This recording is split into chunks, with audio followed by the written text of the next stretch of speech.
National ఏదైతే exam conduct చేసే ఏజెన్సీని కూడా రద్దు చేయాలి. దానితో పాటు నష్టపోయిన విద్యార్థులకు న్యాయం చేకూర్చాలి. నరేంద్ర మోడీ గారు భారతదేశ ప్రజలకి 24 లక్షల మంది విద్యార్థులు ఆ తల్లిదండ్రులకి అపాలజైజ్ చెప్పాలి, సారీ చెప్పాలి, క్షమాపణ చెప్పాలని ఒక డిమాండ్ తోటి ఈరోజు అన్ని విద్యార్థి యువజన సంఘాలు, లెఫ్ట్, తెలంగాణ జనసమితి, ఆమ్ ఆద్మీ అందరూ ఏదైతే 24 లక్షల మంది విద్యార్థులకి తల్లిదండ్రులకి మేము మీకు అండగా ఉన్నామని ఒక భరోసాని ఇయ్యనీకి తెలంగాణకి వెళ్ళి హైదరాబాద్ నడిబొట్టుకు వెళ్ళి అందరం ఏకదాటిపైకి వచ్చి అటు విద్యార్థులకి వాళ్ళ తల్లిదండ్రులకి భరోసా కల్పిస్తూ కేంద్ర ప్రభుత్వం పైన ఒత్తిడి తీసుకొచ్చే విధంగా ఒక ప్రొటెస్ట్ మార్చ్ ర్యాలీని ఏర్పాటు చేయడం జరిగింది.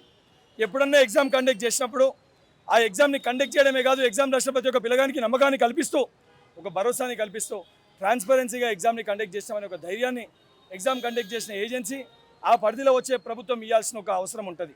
ఆ బాధ్యతను మర్చిపోయి బీజేపీ పార్టీ ఉద్దేశపూర్వకంగా 10 రోజుల ముందు రావాల్సిన నీట్ ఫలితాలని పార్లమెంట్ ఎలక్షన్ రిజల్ట్స్ వచ్చే తేదీన రాత్రి నీట్ ఫలితాలు ఇచ్చి ఇష్యూని తప్పుదో పట్టించి డైవర్ట్ చేసే ప్రయత్నం చేశారు. ఇది చాలా స్పష్టంగా ఎందుకు ఆరోపిస్తున్నామంటే ఎక్కడెక్కడ గ్రేస్ మార్క్స్ ఇచ్చిరో, ఎక్కడెక్కడ ఎగ్జామ్ లేట్గా స్టార్ట్ అయిందో, ఎక్కడెక్కడ ఈ ఆరోపణలు ఎదుర్కొంటుండో అవన్నీ కూడా బీజేపీ పాలిస్తున్న రాష్ట్రాలు, బీజేపీ పార్టీ ముఖ్యమంత్రులు ఉన్న రాష్ట్రాలు. అదేవిధంగా నేషనల్ ఎగ్జామ్ కండక్ట్ చేసే ఏజెన్సీ చైర్మన్ గారు ఉన్నారో గతంలో కూడా వారిపైన అనేక ఆరోపణలు ఉన్నాయి. సో ఇవన్నిటికీ కూడా మిస్పర్సెప్షన్కి ఈ ఆరోపణలన్నిటి కూడా నమ్మకాన్ని కోల్పోయారు. కాబట్టి ఈ డిమాండ్స్ తోటి మేము ప్రొటెస్ట్ చేస్తున్నాము. ఇది కేవలం ఆరంభం మట్టుకే.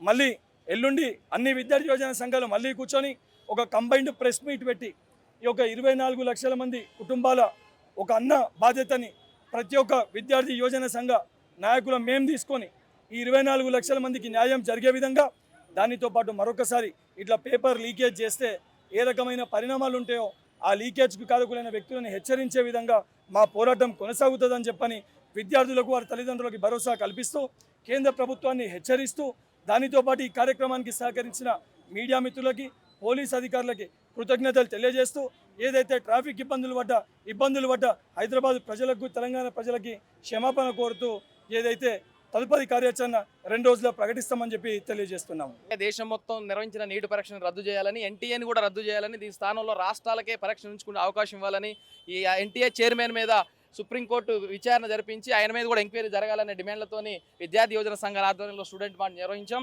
ఈ రాష్ట్రంలో ప్రధానంగా 7 లక్షల మంది విద్యార్థులు నీటి పరీక్ష రాశారు. ఇందులో కూడా చాలామంది విద్యార్థులు నష్టపోవడానికి అవకాశం ఉంది.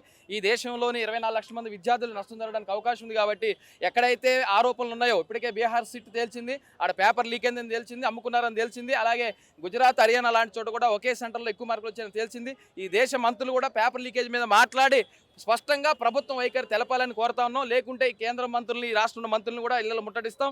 ఈ రాష్ట్ర విద్యార్థి న్యాయం జరిగేంత వరకు కూడా పోరాడతాం. 24 లక్షల మంది విద్యార్థులని నరేంద్ర మోడీ గారు పొట్టన పెట్టుకున్నారు. ఆయనకి ఎలక్షన్ల మీద ఉన్న చిత్తశుద్ధి, మతాల మధ్యలో, కులాల మధ్యలో పెట్టే రొల్లిలో ఉన్న మీద చిత్తశుద్ధి విద్యార్థుల మీద లేదు. అనేక సెంటర్లల్లో పేపర్లు లీక్ అయ్యి ఒకే సెంటర్లో 70 మందికి 720కి 720 మార్కులు రావడం జరిగింది.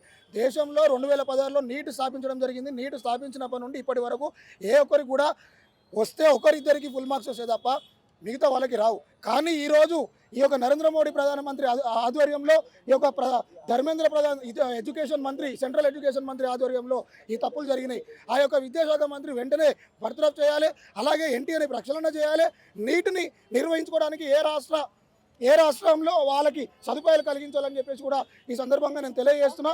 ఈ యొక్క మార్చి 18 ఈ యొక్క మార్చిని చాలా అద్భుతంగా మేము ఈరోజు చేయడం జరిగింది. ఇక్కడ ఉన్న కేంద్ర ప్రభుత్వంలో ఉన్న వాళ్ళని కూడా ఇక్కడ తిరగనియమని కూడా తెలియజేస్తున్నాం.